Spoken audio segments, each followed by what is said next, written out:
Hi guys, I'm here to talk to you about Period 6 or Unit 6, the last half of the 19th century.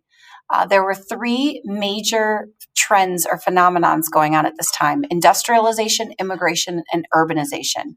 You must know those three things were going on in the late 1800s. Specifically, that's one of your important dates. We want you to memorize the 1880s as kind of the height of mass industrialization, immigration, and urbanization. This time period is sometimes referred to as the Gilded Age. It was coined by Mark Twain because things appeared pretty shiny and nice on the outside, but that wasn't always the case. So let's get into it. The first key story that we want you to know is that there's the rise of heavy industry going on in the late 1800s, specifically the Second Industrial Revolution, which is going to differ from the First Industrial Revolution, remember, which was in the early 1800s, remember Lowell mills and so forth. The First Industrial Revolution focused more on like farming advancements because that's what most Americans were doing. The Second Industrial Revolution was more focused on heavy industry. So think steel, oil, to operate the machines or to run now one of the many trains. The railroads were being utilized much more in the Second Industrial Revolution. The railroads, remember, are going to be in part subsidized by the government with these federal land grants. We get our country's first millionaires, including Andrew Carnegie, John Rockefeller. We get some really big businesses like Standard Oil Trust by Rockefeller. Businesses were kind of allowed to expand and grow, to their own desire. We had laissez-faire capitalism, just letting kind of the market do its thing. A lot of people believed in social Darwinism or survival of the fittest. Things like the Sherman Antitrust Act, even though they were passed during this time to try to break up these big businesses, were not enforced. So it really was the age of kind of big business. It was the time of some major technological advancements. Not only could we make steel more efficient thanks to the Bessemer steel process, which allows us to now build skyscrapers and so forth, but we get some important inventions by, our most prolific inventor of all time, Thomas Edison. We get the light bulb. We get electricity in homes during this time. We get the telephone. Because of all of these new goods and more goods being made, thanks to the mass production in factories, we need to market or sell these goods to differently, and that's why they're going to now use railroads to sell things through like the Sears and Roebuck catalog and deliver things that way. Overall, the country is getting richer, but not everyone is benefiting the same. Workers especially were exploited, and so that's why workers organized themselves, and we get our first labor unions and first real strikes to occur during this time. So make sure you know kind of some important labor strikes and some of the early labor unions. Knights of Labor was one of the first ones. The American Federation of Labor is going to be larger. American Federation of Labor, remember, organized just skilled workers, unlike the Knights of Labor. Make sure you know some of the different strikes. They all kind of similar in that workers were struggling that because they wanted better wages, safer working conditions, less hours. Oftentimes the government ended up siding with the business owners and the workers were kind of forced to go back to work. And so it was only over time, gradually, that workers are able to get some of the things that we expect today, like an 8-hour workday or safe working conditions, minimum wage. That's going to take a lot of time, but this is the beginning of workers really organizing.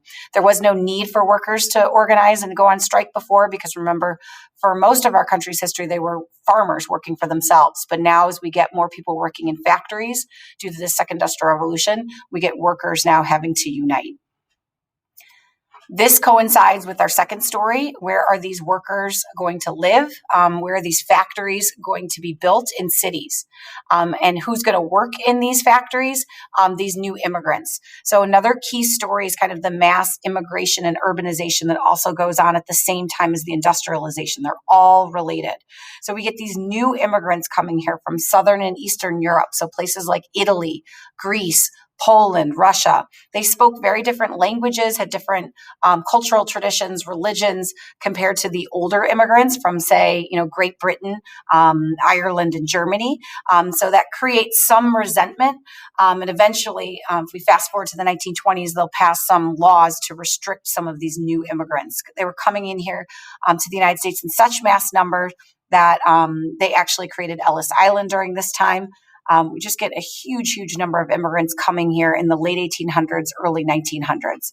Again, they're going to live in cities, so hence the urbanization. They're going to live often in tenement houses in these ethnic neighborhoods, kind of separated, by ethnicity. And they were incredibly crowded conditions. That is why we're going to start to get some people to try to push for reform and make the immigrants' lives and these city living conditions better. People like Jane Addams creating the Hull House, things like that.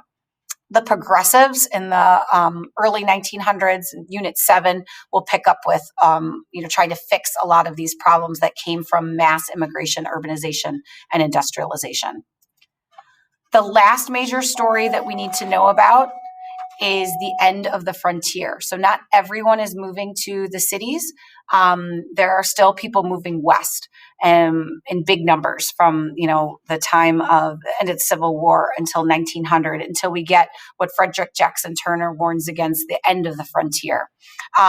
Why are people moving there? Really for three big reasons. They're moving there for farming, they're moving there for cattle, they're moving there for mining. So for mining, for instance, people are trying to get gold and silver. There's such a competition for this in California that eventually leads to some discrimination towards the Chinese as they were coming over here to try to mine. It leads to the Chinese Exclusion Act, our first anti-immigrant law ever passed. We get the cowboys, remember, trying to round up the cattle. And then we also get a lot of people moving west for farming. Remember the Homestead Act that was actually passed in the midst of the Civil War guarantees some free land, and that gets hundreds of thousands of people moving out west for the free land. But despite that, farmers still struggled with extreme weather, low prices. They had to pay for expensive machines to grow their crops. And so farmers will start to organize themselves. First, just they formed this Grange movement, which wasn't a political party, but it's just a group of farmers organizing themselves, trying to work together, for instance, by going in on like a grain elevator. Eventually it forms into a political party, which will be called the Populace. And they're going to be at their height in the 1890s. Remember the Populace, best represented by William Jennings Bryan. Remember his famous Cross of Gold speech. One of the things that the Populace or farmers pushed for, remember, was the unlimited coinage of silver, trying to get money backed by not just gold, but silver, so that would make farmers' lives better, because it would drive prices up and make it easier for the farmers to pay back their debts. But that did not happen. The Populace lose, and farmers then continue to not really have a super strong voice after the election of 1896. All of this movement west is going to have a huge impact on Native Americans, since they obviously already live there. Remember, we used to have a policy of removing the Indians in the 1830s. We go back, Trail of Tears, but now starting in the 1850s on, there's a reservation policy trying to move Indians to a specific plot of land, not just kicking them out west, but putting them on specific plots of land called a reservation. This completely went against the Native Americans' way of life, as many of them were used to being nomadic, following the buffalo and so forth, and this would inhibit that from happening. This led to many Indian wars. For instance, the Battle of Little Bighorn, or also called Custer's Last Stand, eventually ended with the Battle of Wounded Knee, which was the last violence between Indians and whites. That was in 1890, the Battle of Wounded Knee. And then around that time is when Americans decide to switch again off of the reservation policy now onto assimilation, and try to assimilate the Native Americans, thanks to like Helen Hunt Jackson's book, A Century of Dishonor, some people realized that maybe the reservation policy wasn't great, so they try to make the Indians more white and think that might be more beneficial to the Indians than just putting them on reservations. So we get the Dawes Act passed for that, trying to make the Indians into more white by making them farmers. There are assimilationist schools like the Carlisle School and so forth. And that is kind of where the chapter ends. And there's also, as more people are moving west, there's debates over what do we do with the land in terms of preserving it. There's the debate over preservation versus conservation.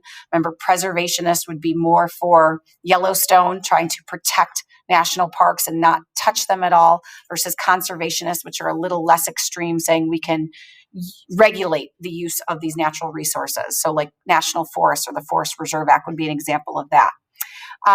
Like I said before, the next unit 7, and the progressives are really going to kind of pick up with a lot of the issues that were brought to light in unit 6, including a lot of the ideas that the populists embodied, not so much the unlimited coinage of silver, but maybe the graduated income tax, direct election of senators. Progressives are going to try to pick up with that, and the progressives are going to try to fix a lot of the problems that came from this mass immigration, urbanization, industrialization. All right, hope that helps, guys. Have a great day.